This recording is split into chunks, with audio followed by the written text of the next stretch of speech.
Canada has quietly made another multi-million-dollar payment toward development of the F-35 stealth fighter despite uncertainty over whether it will buy the aircraft, and calls from some prominent Canadians not to purchase any new fighter jets. Canada made the annual payment to the U.S. military in the spring, spending $71.7 million to remain a partner country in the F-35 project. Each partner is required to cover a portion of the plane's multi-billion-dollar development costs to stay at the table. Staying in the program has advantages, as partner countries get a discount when purchasing the jets and compete for billions of dollars in contracts associated with building and maintaining them. The F-35 is being built by U.S. defense giant Lockheed Martin.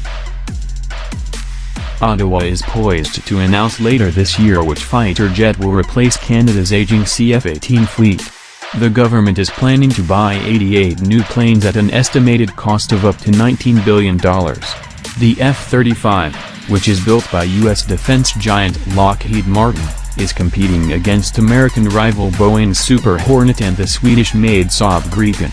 The pending decision has galvanized dozens of Canadian singers, authors, politicians and activists, including Neil Young, David Suzuki, and Michael Ondaatje, to sign a statement calling on the government to cancel its plans to buy new fighter jets.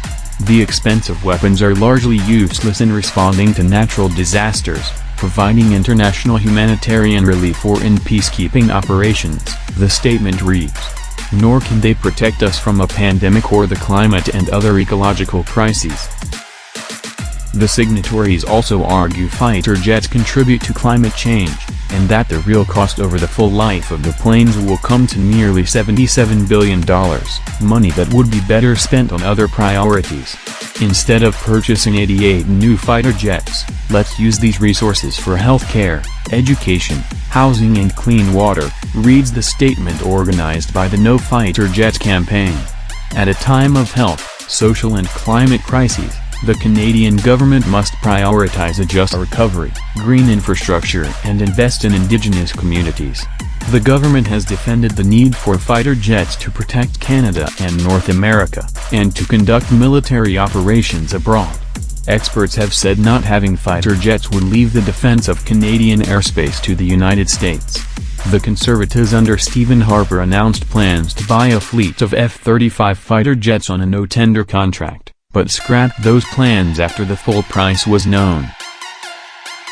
Conservative Stephen Harper first announced plans to buy 65 F-35s without competition, but scrapped those plans due to questions about costs and concerns over the Defense Department's tactics in getting government approval for the deal. During the federal election campaign, Justin Trudeau's Liberals promised they would soon launch an open and fair competition to replace the CF-18s, but did not buy the F-35s before allowing stealth fighters to compete. Department of Defense Procurement Chief Troy Crosby told the Canadian press in an interview earlier this month that the government remains on track to complete an evaluation of 3 bids later this year, with contracts signed next year.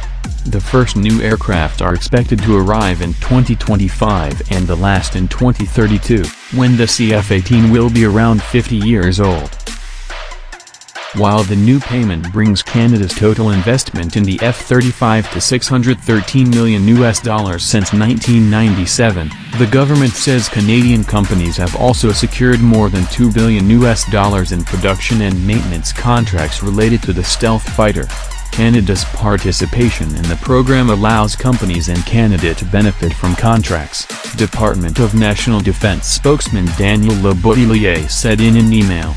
Our latest payment will continue to provide Canada with the option to buy the aircraft at a lower cost, and with priority access to the production line, should the F-35 be successful in the competitive process for the future fighter fleet. News of Canada's latest payment follows Switzerland becoming the latest to select the F-35 as its next fighter jet despite not being a partner country. That decision, however, has been met with some criticism from left-wing parties in the country. There have also been concerns in the U.S. after congressional auditors found the F-35 could be too expensive for the American military to operate due to higher than anticipated operating and maintenance costs.